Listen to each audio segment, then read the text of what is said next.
Okay, so we will continue with an open-hearted life. We're on chapter 66. I don't know how many years we've been going through this book, but we're approaching the end slowly. I always like to start with just a little bit of silent meditation and then set our motivation and then get into the talk. Okay, so sit up straight. Yeah, come back to your breath. Let your mind relax.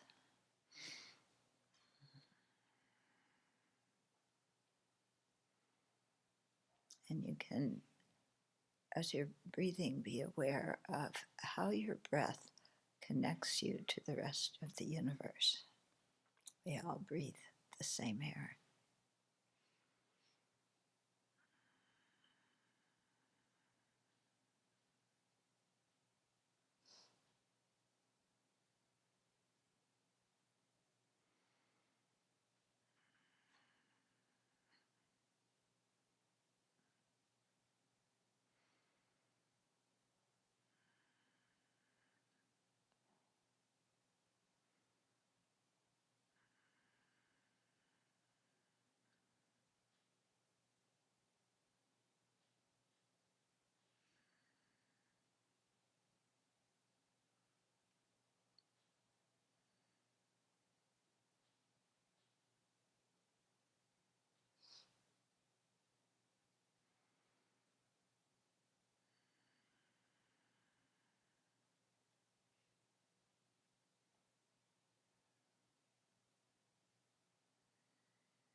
Let's cultivate our motivation.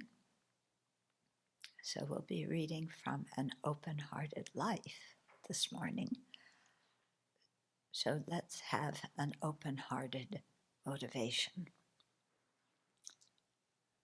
So an open-hearted motivation is one that doesn't think only of our own benefit, but the broad benefit of countless other living beings, because we all live in relationship to everybody.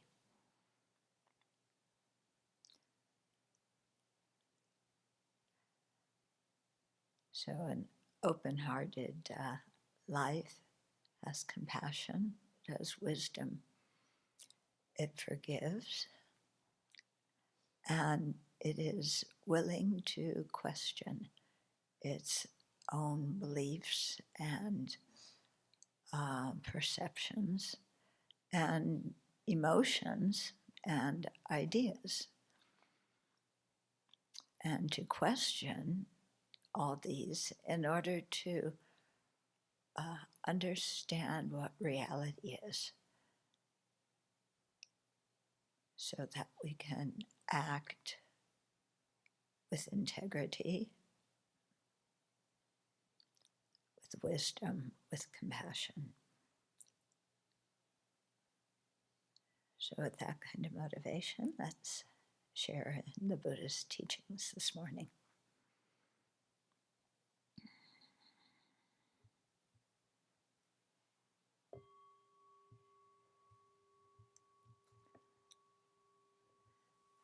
Okay. So an open-hearted life wasn't written as a Buddhist book. Yeah, I'm a co-author. The other author is Dr. Russell Colts, who's a psychologist at Eastern. And we each wrote different chapters in the book. And the chapter that I'll be reading today is one of his. Okay, but I agree with everything he said. So the chapter is a little bit longer than our previous chapters, so I will have to read a little bit quicker, but we'll see. Okay, So this chapter is called Compassion, Uncertainty, and Listening to Uncomfortable Truths. Okay.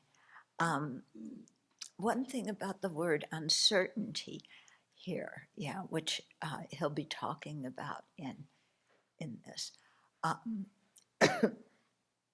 it could refer to external uncertainty that the world happens around us. We cannot control what goes on in the world.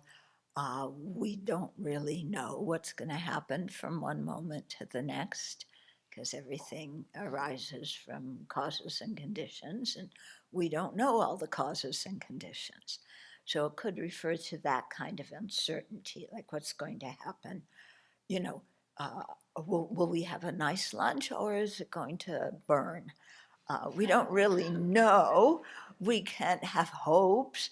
And we know that Venerable Molam and others and Venerable Sotram are in the kitchen. We know them pretty well. Chances are lunch will be good, but we never know,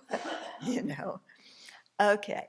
But so that's one kind of uncertainty. The other kind of uncertainty is the ability to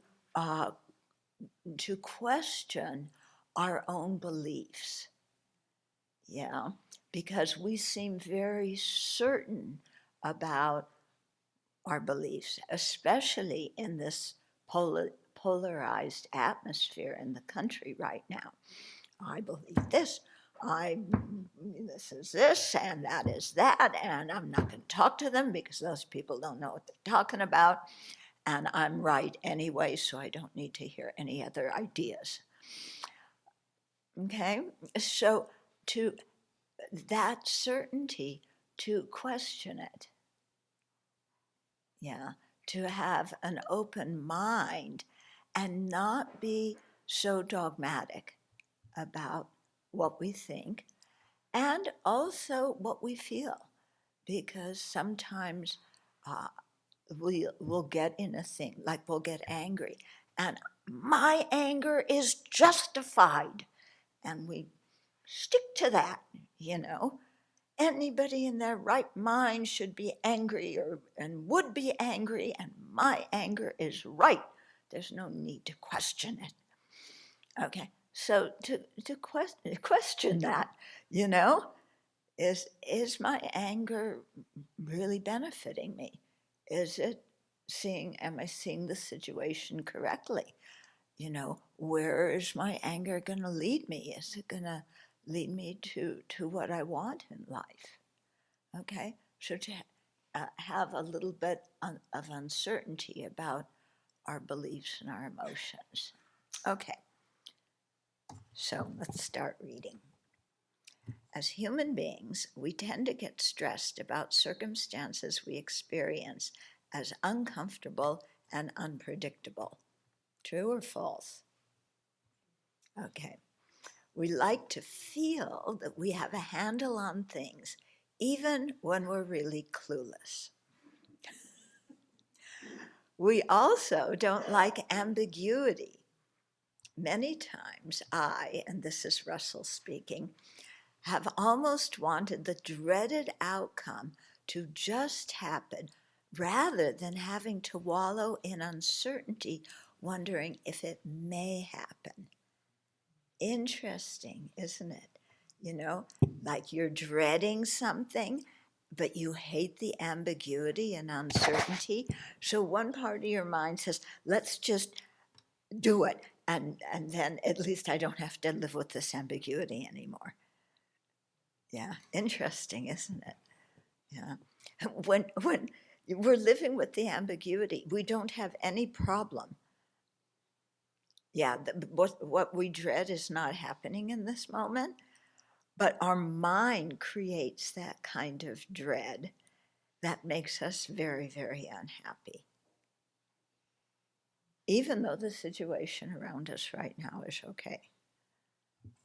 Interesting, isn't it? Okay, so Russell says, have you had experiences like this? We may withdraw from the project rather than face the chance of failure, or we may sabotage the relationship we think might be cooling because disappointment sometimes seems less uncomfortable than ambiguity. We don't like uncertainty. We don't like not knowing. Unfortunately, we can deal with this ambiguity in ways that aren't compassionate at all, and this just foster more and more confusion in our lives. In our attempts to avoid the discomfort of uncertainty and figure out how things work, we want to know how it works. What are the rules and how are they applied? And they've got to be applied uniformly, and there can't be any deviance because I've got to control and know what's going on. Okay, so wanting to avoid the discomfort of not knowing all of that, we sometimes create simplistic explanations for things that are quite complicated. This is reflected in beliefs like good things happen to good people and bad things happen to bad people. Yeah, you might have been told that when you were a kid. Yeah, so be good, and then Santa Claus will like you, and good things will happen, and you'll get everything you want for Christmas. It's called bribery. So this sounds good at the outset. However, this idea is simplistic and can breed misconceptions and problems. Following the logic of good things happen to good people and bad things happen to bad people, it means that if anything tragic happens to you, you must be a bad person, that it's all your fault. And sometimes you see on wellness pages, this kind of inference that your anger caused your cancer. So you're really the one responsible for your cancer or for your high blood pressure, and that means you're bad and you deserve it. From a Buddhist viewpoint, we don't believe that. Okay. Yeah. First of all, nobody deserves to suffer. Yeah. We may create the causes to suffer. Yeah. And then experiencing suffering. But saying somebody deserves to suffer implies that there's somebody dishing out rewards and punishments who thinks that you deserve this. That's not a Buddhist way of saying things, and I don't think that's what Russell believes either. Okay, so you must be a bad person. It's all your fault if you're suffering. It sets us up to judge ourselves and other people, particularly those who suffer the most. If your life is really that hard, you must be a really bad person, and you deserve to suffer. That's not very compassionate, is it? Yeah. And then you get people who, on top of that, say, well, if you're suffering and I help you, I'm interfering with your karma. Please interfere with people's karma if it means, rescuing them or preventing their suffering. It's not interfering with people's karma. It's being compassionate. However, reality is much more complex than this. Life is filled with uncertainty, and many different factors affect our lives. We know that there are ways of living that make it more likely that we'll have good lives. Yeah, if you treat people fairly, chances are they'll treat you fairly. If you're conniving, other people usually find out about it and will treat you similarly. So we have some ways of knowing what will create good lives and what won't. On the other hand, there are many factors outside of our control: the conditions of our rebirth, the psychological state of our parents or caregivers, our genes, and whether or not the driver of the car heading towards us has had too many pints to drink that night. Yeah, there are situations that we are born into, that we face, that we, you know, uh, didn't ask for. And this happens also, good situations. Yeah. The truth is that sometimes bad things happen to all of us, despite our best efforts and intentions. From a Buddhist viewpoint, we say that's because this is samsara. It's the cycle of rebirth. And, this is the nature of, you have a body that gets old and sick and dies. And there's no way around that. It doesn't matter what scientists discover or if they freeze your head thinking to defrost it in a few decades and you can come back to life.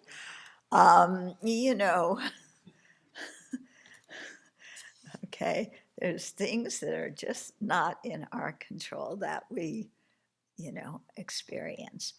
The truth is, that sometimes bad things happen to all of us despite our best efforts and intentions. If we're really going to cultivate compassion, we're going to have to learn to deal with the uncomfortable truths of uncertainty, ambiguity, lack of control, and tragedy. Yeah, do you want to deal with any of those things? No, we would just much rather they go away, okay? Yeah, wouldn't that be nice if all uncertainty just vanished? Okay, and that seems to be what's happening in the political scene now. It's just yeah, like that, you know. Okay, we would rather ambiguity just disappeared, yeah, and that we had nice, clean, clear answers. Lack of control. We want control. Let's have the lack of control disappear. And tragedy, definitely, we don't want. Yeah. If we could legislate these things out of existence, we would do it. Yeah. Sentient beings have been, or human beings have been legislating things and establishing governments, since, we came out of the caves. And probably even in the caves, the Neanderthals had certain, you had governments of some sort. But we can't legislate these things out of existence. They're part of our lives. And so it's much more reasonable to think of learning how to work with these circumstances in a good way that deepens our understanding of life, opens our heart to others, yeah, and so that we can go forward. In our attempts to come up with personal theories that neatly explain everything, oh yes, yeah, now we psychoanalyze everybody. Yeah, we're not getting along with somebody, but that's because they're passive aggressive. They were traumatized. They, have such and such a state of depression. They are, schizoaffective. We don't know what these terms mean. We haven't been trained in those fields, but we feel that it is our right to diagnose somebody else. Okay. So, in our attempts to come up with personal theories that neatly explain everything, we naturally tend to rely on our own experiences. The problem is that taking our experience as reflective of the way it is can set us up to be closed-minded and to invalidate the experiences of people whose characteristics and backgrounds are entirely different from our own. So we tend to think this was my experience, this is everybody's experience. Not so. If we think our own version of reality is the only one, or the only correct one, we may dismiss the feelings and interpretations of others, even when their reactions are based on experiences that are just as valid as our own. But they had different experiences than us. So we don't understand their experiences. We don't understand what they learned or how they responded to those experiences. And so then we criticize. Okay, we can consider racism, for example. So again, this is Russell speaking, grew up in rural Oklahoma in the United States, where the ethnic mix consisted primarily of white people, Native Americans, and more white people. Very diverse. I once went, many years ago, I went to a training for people who wanted to learn about hospice work, and it was offered by one church group, or it was offered, I don't know, to spiritual people, but it was very open. It was not, partisan. You didn't have to belong to a specific church or group. So there were probably about 35, 40 people, maybe 45 in the group, and we went around and introduced each other. And this person's one's a Catholic. I think we had one East Orthodox. We had a bunch of Presbyterians from different kinds of Presbyterians, different kinds of Baptists. There's not one Baptist, various varieties, different kinds of Methodists, and a couple of Jews, and me. And after we all introduced each other, the organizer said, "Wow, we have such a variety of people here."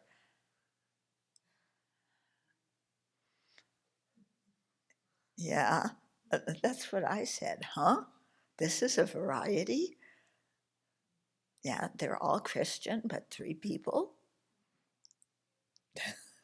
Anyway, yeah, this is how we are. When you're part of the majority group, you don't see other people's experiences as different than yours. Okay, so this was Russell's background. I never thought much about racism, and certainly didn't consider myself to be racist. Based on my limited experience of the world in rural Oklahoma, racism meant that you hated other people because of the color of their skin. I didn't hate anybody, and I avoided using racist language or telling racist jokes. My family and friends did as well. I knew people who did use such language and didn't think very well of them, but most people I knew weren't like that, so I didn't understand what all this fuss about racism was about. What I didn't understand, and what it took me a long time to grasp, was that I lived within a culture that systematically advantaged people like me, white, heterosexual males. And that culture systematically disadvantages pretty much everyone else to one degree or another. This implicit racism, sexism, and heterosexism surrounded me, but was invisible to me because it existed completely outside the range of my experience. I couldn't imagine getting pulled over because of the color of my skin. Yeah. People had never looked away from me on the street or crossed to the other side of the street when they saw me walking towards them. Yeah.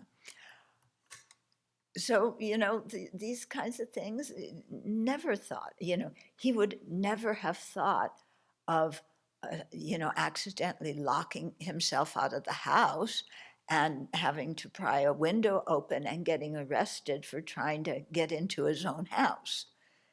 That was just outside of his experience. When I started to listen to people of color, to gays and lesbians, even to white women, thank you, I like the even to white women, like, boy, I really stretched myself there.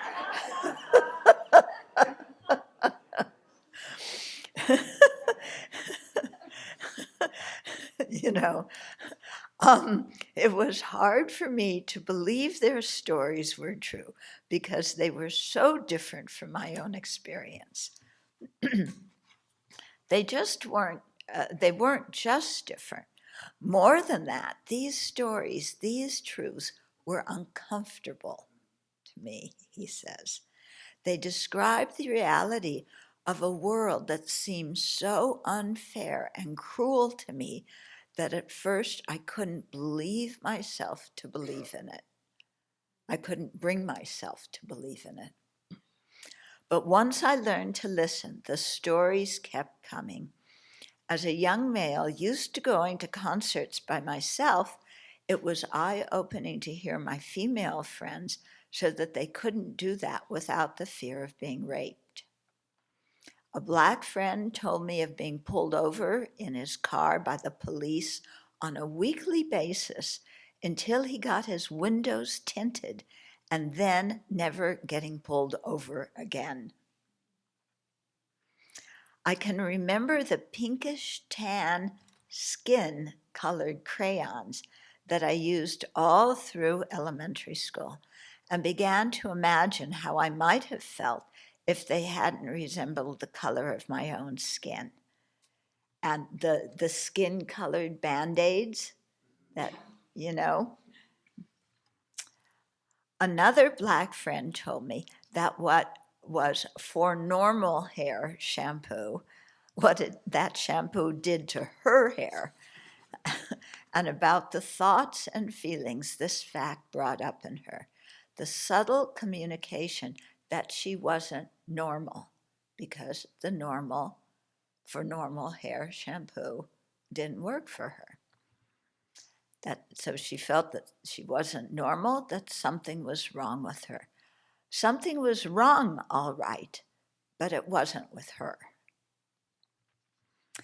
Since they fall outside our limited understanding of how things work, we may find ourselves discounting, minimizing, or disbelieving such uncomfortable truths, things we really don't want to believe.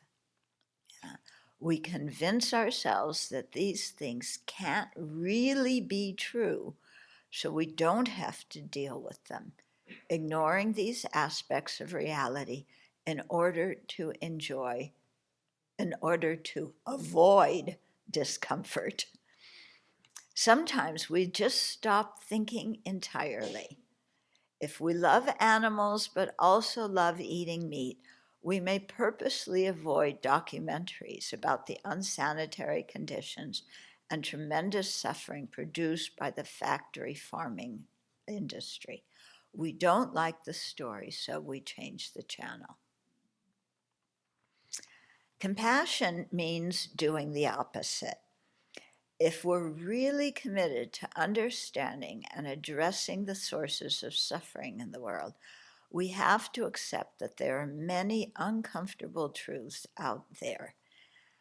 Yeah, that term, uncomfortable truths, reminds me of Gore's very wonderful documentary about the environment. If you haven't seen it, watch it. You know, I think it's called Uncomfortable Truths. What? Inconvenient. Okay. But they're inconvenient because they're uncomfortable, aren't they? Yeah, and if you work in the oil industry, you don't want to know this. And if you are a presidential candidate that wants donations from wealthy people in the oil industry, you say that you will do away with these kind of environmental regulations that, the oil industry doesn't like. Yeah. So, yeah. So if we're going to make things better, We must first be willing to listen to these truths and to accept that the reality of the world is often very different from what we'd like it to be. We have to be willing to let go of the delusions we maintain in order to stay comfortable. Yeah. So this is the thing of questioning ourselves. Yeah. What are the things I don't want to face? What am I making into nice, neat, black and white issues so that I don't have to think about the complexity of them? I think the conflict in the Middle East is a very good example. People are very black and white about that. My goodness. Yeah. And if you dare to say something that contradicts the other side's vision and say it to them, oh, they get mad. And you saw what happened, like at UCLA, my alma mater, where the protesters who made the camp for on the pro-Palestinian side, and the Jews who made the camp, the counter-protesters, mostly Jews, probably some others, how they were people who didn't even know each other, but they wound up clobbering each other, getting into fights, fist fights, so that the police had to interfere and arrest a bunch of them. Yeah. And so, I think that's one of the things that's so puzzling for me about the current protesters is that you usually think universities are for learning about a diversity of opinions, diversity of perspectives. But in this case, it seems like the students are really locked into whichever particular one they have. And actually, the situation in the Middle East is extremely complicated. Yeah, and if you know anything about the history of the different peoples and the history of the land and the colonialization that the British did, the Jews are not colonialists, yeah, but the British were, the British, the French, they divided the Middle East up. Okay. Anyway, if you know anything about how these things evolved and the histories of the specific peoples in general, it's so complicated, unbelievably complicated. And there's no quick and easy solution. At least I certainly don't see one, And if you want to have compassion for both sides, you need something that will work. But when people's minds are that black and white, it's very difficult. Yeah, our own minds make our suffering more intense.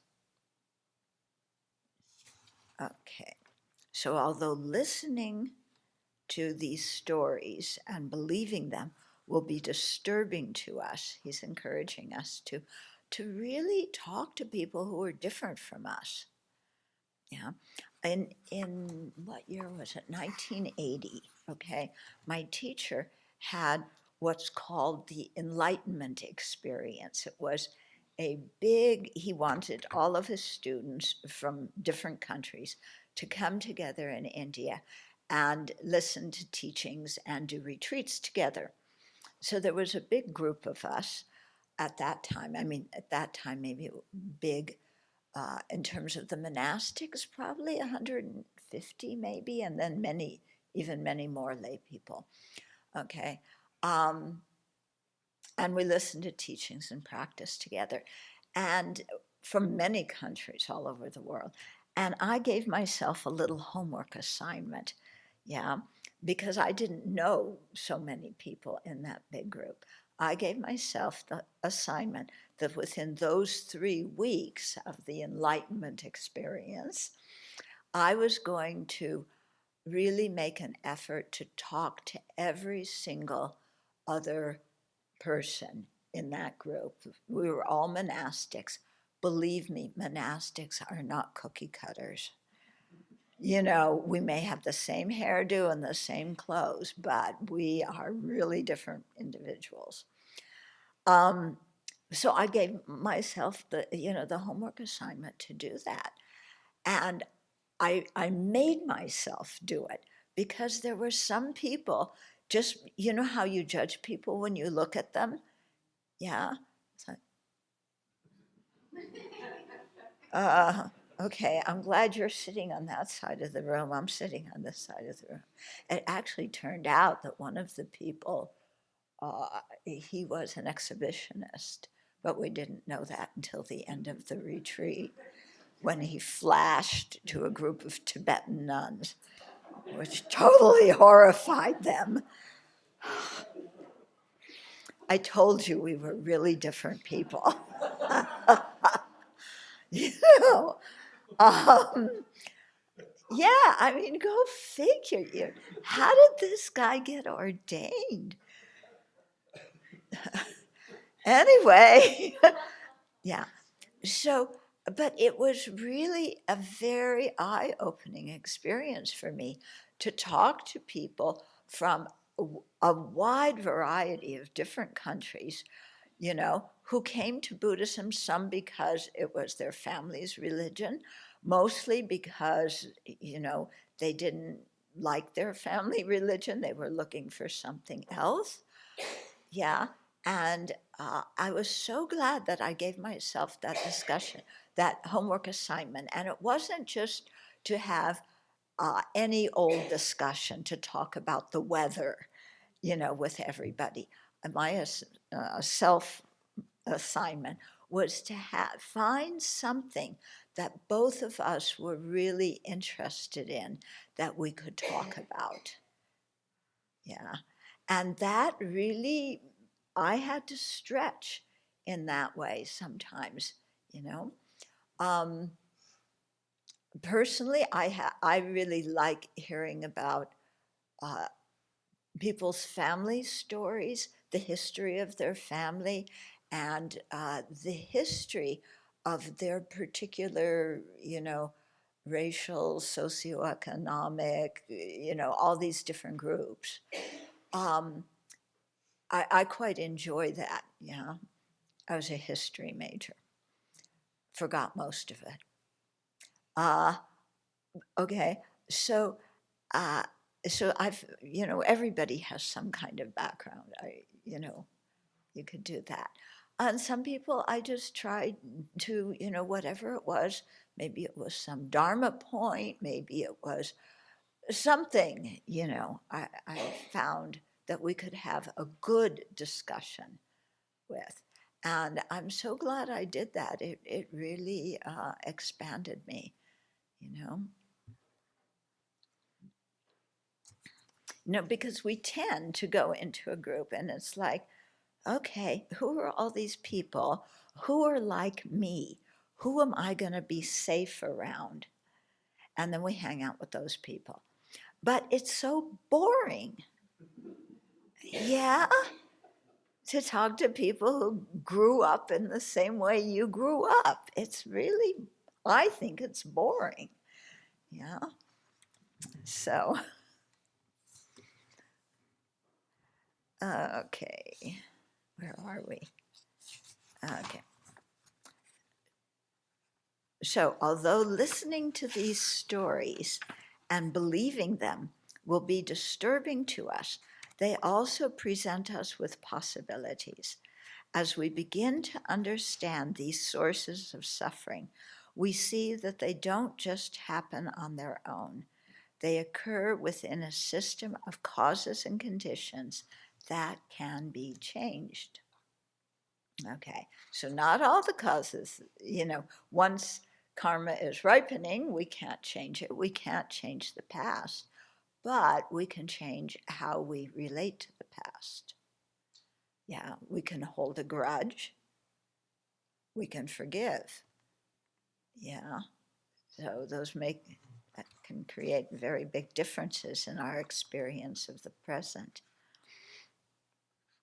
For example, okay, so they occur within a system of causes and conditions that can be changed. For example, children are not born racist. They learn to be biased towards some people and against others based on their interactions with their parents or caregivers, exposure to media that often portrays certain groups of people as less competent and desirable than others, and a host of other learning experiences occurring within cultures that systematically elevate some people and disadvantage others. Okay, so I think in the US we have an incredible opportunity. The thing, you know, for me, patriotism isn't, you know, my country, right or wrong, um, but what I really like is the ideas, what the Statue of Liberty represents, you know, that anybody can come here, that it is a diverse population of people who come with hope and optimism. Um, and I think that way because my grandparents were immigrants to this country and that was their situation. Okay. But what I feel, what I really love about the country is when I travel abroad and then I'm coming back and I'm waiting in the line to get processed back into the US. And I stand in the line of citizens and I look around me and there's so many different kinds of people in that line and we're all holding that blue passport. And that's what makes me proud to be American. Yeah, is that, yeah, such a diverse population. Um, and I think that, you know, we have so much possibility in this country of getting to know people from these different groups and expanding our range of understanding life through, you know, hearing about how other people look at it. Yeah. This is often done over food. Yeah. What is it, the tradition of you break bread or, you know, but it often starts out with food. Yeah. We had one nun here who was from Colombia, and we were talking one day because you know, there was a certain, you know, in the whole woke thing, there was a certain thing that if you're white, you dare not open a Mexican restaurant. That's cultural appropriation. Okay, do you remember that? You dare not wear any clothes from another culture because you are culturally appropriating it. What are we doing here? If you live by that, then we're culturally appropriating Tibetan Buddhists. Yeah, and they have a right to complain. I don't hear any of them complaining. Okay. And so, anyway, so I was talking with this nun from Colombia, and we were both sharing how, from our own backgrounds, I came from a Jewish culture, she from a Catholic Latina culture, how we both love when other people are interested in our cultures. And when they want to eat the food, it starts out with food, you know. And she was saying how much she likes when people want to eat Colombian food and they want to hear about, you know, the history of the country. They want to hear about, you know, Spanish language and, you know, how much she didn't see that as cultural appropriation at all. She was just delighted that other people were interested. And I had the same thing, you know. Uh, People want to know what. Oh, we had an interesting thing at the Abbey last week. Somebody cooked potato pancakes. Yeah, they didn't know that you eat potato latkes with hot applesauce, you know, and they didn't put out the applesauce.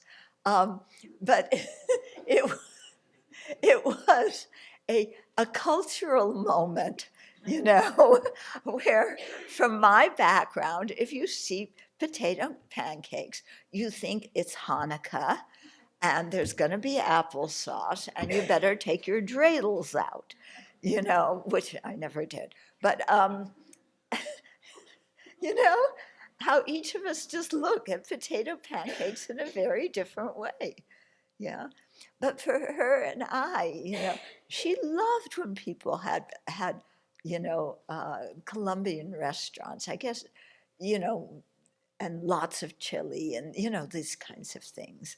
Um, yeah, but it was interesting how there was this thing of, you know, oh, you dare not dabble in somebody else's culture because you're appropriating it. You know, if you take somebody's culture and you mangle it all up, and then for your own profit, you try and, you know, change it into merchandise, that's one thing. But I think it's so helpful for us to expose ourselves to different cultures, you know, and in my travels, I try to do that as much as I can. Okay. Uh, by allowing ourselves to be moved by the uncomfortable truth that things like racism exist and are consciously and unconsciously taught, the discomfort this truth produces in us can motivate us to help, to work to change the way things are. As we commit ourselves to work with compassion to alleviate suffering, we discover there are many people who are just as uncomfortable with these problems as we are, people who are as committed as we are to doing something about them. As we join together with the diverse community of people who are actively working to make the world a better place, we find an antidote to our discomfort that works far better than avoidance and ignorance: genuine, warm connectedness with other people. Yeah. John and Janet had just loaned me one of their books. It's called Sparks by Ian Johnson. And it tells the stories of, how do you say, off the grid, so to speak, historians in mainland China, and how what they are doing to record the history of the country since it's become communist, because the powers that be often, you know, issue these documents in which history is rewritten. And so the disastrous movements, the rightist campaign in the 50s, the campaign against the landlords also in the 50s, the the Great Leap Forward in the late 50s, all these things, they estimated like 45 million people in China starved because of these policies of Mao. But nobody likes to talk about it. And the official version is that, oh, the country was blossoming and blooming, the economy was doing so well. Okay, the Cultural Revolution, yeah, which went from like around 64 to 76. It ended with Mao dying. Um, when I lived in Singapore, I was shocked that, you know, Singapore predominantly, the main race there is Chinese, but significant Indian and Malay populations. But the Chinese didn't know about the cultural history, about the Cultural Revolution in China. Yeah, it wasn't even their own country, but because Singapore wanted to do business with China, yeah, then they didn't teach that part of Chinese history in the schools. I was astounded, you know. So, um, so this book that you loaned me, you've read it? Yeah. Yeah. So it talks about these people who are, uh, you know, they're doing exactly what Russell is said here. They're speaking their truth, some through articles, some through nonfiction, some through fiction, some through films, some through short videos, all different sorts of ways. And they have a way of communicating, with each other, so that these ideas can be spread, at least to a limited group of people who are interested. It's difficult, things are still, uh, you know, she has his thumb on everything. Yeah. So economically, there's more prosperity. But in terms of people being able to review the history of what happened and even talk about present concerns, not allowed. Okay? Uh, but how they have come together and support each other, just knowing that there's other people like that. Okay, so that's a really extreme kind of example. But even within our country, there's groups of people who form together try and to try and change the system. Okay, uh, one thing about that I find in our country is every group demands something. Yeah, I get a lot of emails where I really happen to, uh, I understand the situation, I understand people's suffering, but the thing is, please demand that these people do X, Y, Z. That word demand, that doesn't work for me. Yeah, because demanding does not change people's minds. Yeah, it doesn't change. You can demand up, down, and across. Yeah, but it doesn't change people's minds, because if we look at our own experience, how do we react when, just on a personal level, even somebody demands something of us? Yeah, we don't like it, do we? Yeah, we may even want to do that, but the fact that somebody demanded we do it, no, I'm not doing it, because we don't like being demanded of. You know, um, this is one of our problems. We have to get over that, but to remember that when you're trying to do something to broaden people's awareness, demanding doesn't work. Yeah, it makes the group who agree feel closer, because you're on one side and you're all uniformly demanding that these people change by tomorrow morning. Yeah, but it solidifies your feeling of, oh, there's other people who feel like me, which is nice, but it doesn't change the other side. Okay, so we need, this is why listening and discussion are really important. Yeah, and sensitivity to other cultural groups, to sensitivity to people who have had different experiences than we have.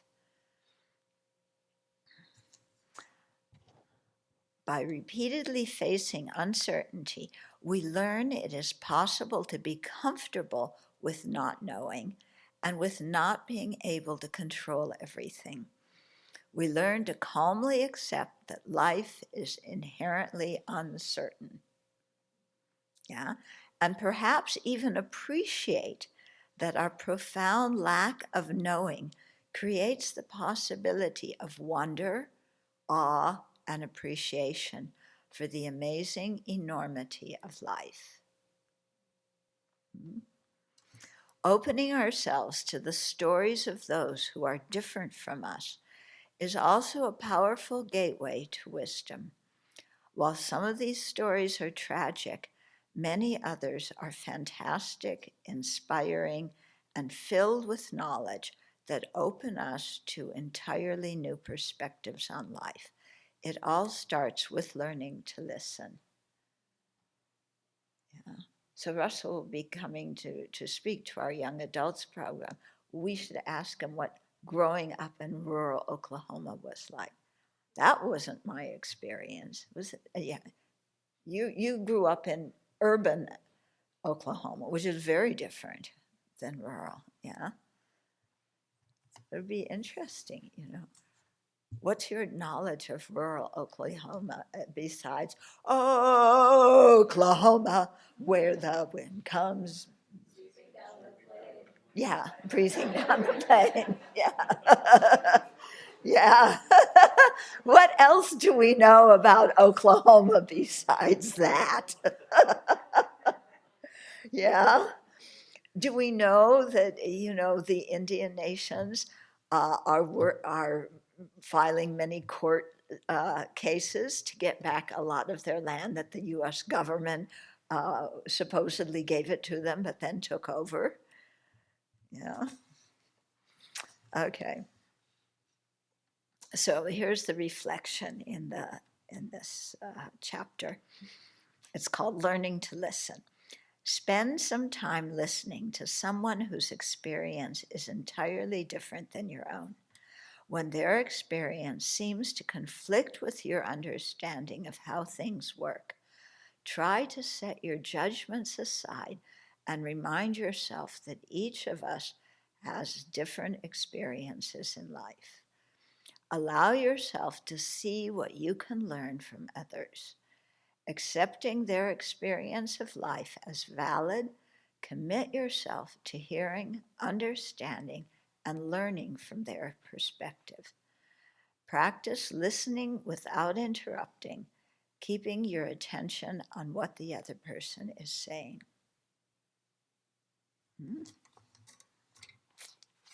Okay. So we have, 2 minutes for Q&A and comments. Yeah. So this brings up this kind of a question, is that we have a lot of uncomfortable truths in our country that we're trying to deal with.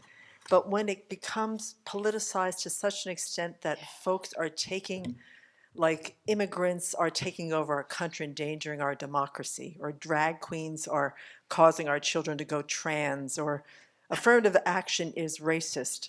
I mean, it's taking the reality of having a diverse country and people trying to get here, but it's making it to where there's nothing good about this country in its present state, and that is all going to hell in a handbasket unless something else happens, which is we just take control over everything. So this seems to be almost not exactly the opposite, but strategizing how to take these vulnerable places in a country that are trying to work it through and using it for political power, for whatever. Mm-hmm. And so it makes it even more confusing. Then people get scared, and then the uncomfortable truths that aren't even true become the main talking points on the suffering. So I'm just making that as that's what's coming up as I'm hearing what Russell's trying to share, and that it's I mean, the suffering we're creating right now is coming from just a lot of things that simply aren't true. Yeah. And how everything gets politicized. Yeah. And we can see this so much during COVID, you know. How your medical treatment is now indicative of your political party. Huh? Excuse me? No. So, yeah. Thank you for the teaching, Venerable. I had an interesting just more of an observation. Maybe there's a question in there about questioning beliefs. I mean, I'm gay and I'm a white male, and I find those two things battle in me. I believe I can pass, in society, and I fall back on that when I don't know if I should or not. Right? I don't know which one to privilege. And it causes this, I don't know what it causes exactly. It causes this inner turmoil about where do I place my allegiances, right? Where do I, because it's so easy to just pass. But what I've found is that I lived in rural Oklahoma in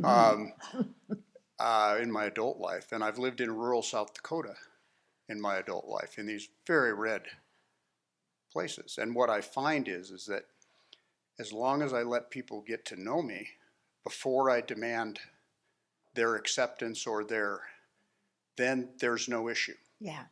right? And then it's just Yeah. curt. It's Yeah. not this monument of things that they need to then, they feel or they've been taught are threatening their lifestyle, Yeah. right? It's super interesting. And one final observation is I adopted an African American child, half African American child, and oh boy, did I have to confront my racism that I didn't think was there when I did that. It's amazing how deeply these systemic beliefs are built into me anyway, how deeply they were built into me. So anyway, the question is, I guess I don't know where do I belong? Yeah. Right?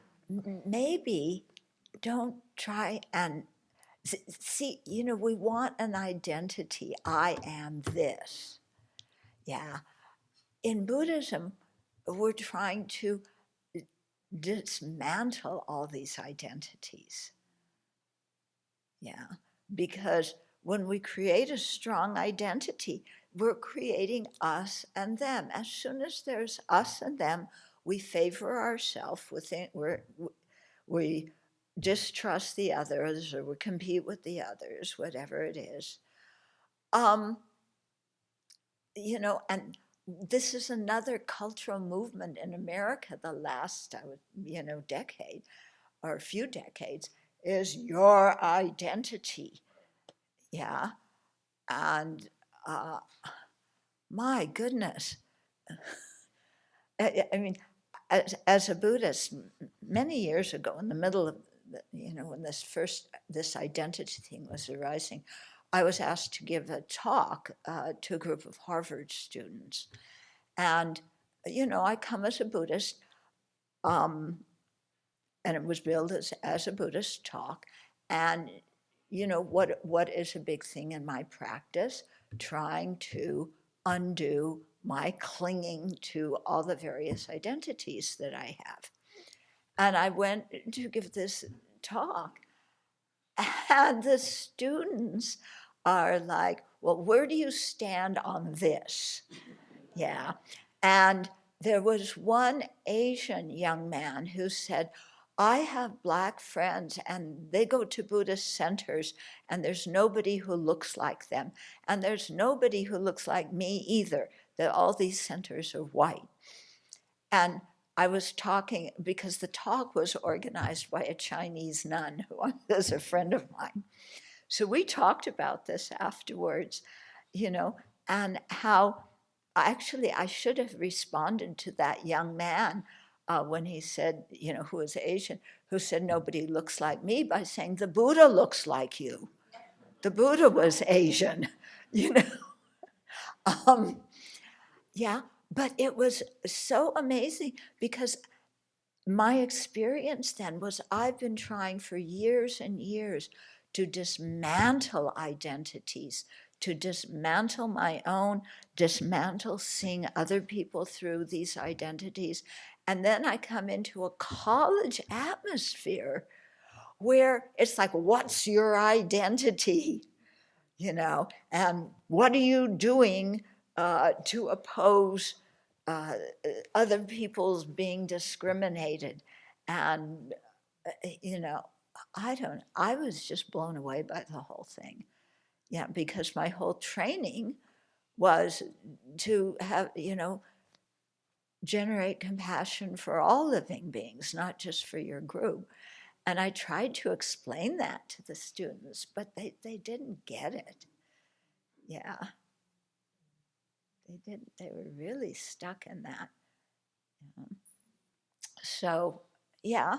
So dismantle your identity, because what your own experience is if you're just you and you're friendly and people get to know you. It doesn't matter what group they want to put you in. Yeah. And so I think if we go places and we're friendly and we're kind and we treat people with respect, yeah, that's the first thing they know about us. Yeah? I don't think we need to worry about,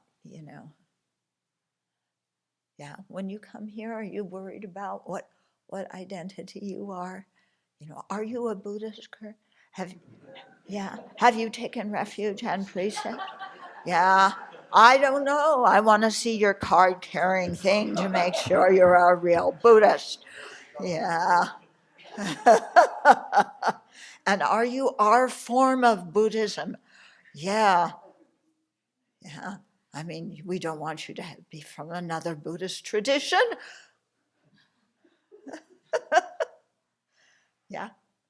I have to share this because I find it so hopeful. I've mentioned it to people in our community before, but Melinda Gates French wrote a book called Moment of Lift. And this is an example of someone who is a background very similar to mine, middle class, raised Catholic, white, blah, blah, blah, who then comes into all this career and money and this and that and philanthropy and actually listened to people. And this man from Europe told her, you're going to go into these nations, you're like all these other philanthropists, and you're just going to screw everything all up and make it worse. And she listened to him, and she learned how to actually help people. And it was really by making these focus groups in the culture where the people themselves decided what they needed. And I found that book so fascinating. I learned so much from her whole approach, the way she went about it, and also that this person also said to her, always help those who are the poorest. Yeah. And she did it, and she found ways, to make things work by not being in control. Like she took on what Russell said there. And that's an example that can happen. Yeah. So to me, like there have to be these places of hope to deal with some of this. And when you see it, you should try to pass that on. There's things that we can learn. I learned a lot about poverty in that book that I didn't know about. Okay, so I think we better end here. And then the best part of the day, lunch, which may or may not be burnt. We don't know yet.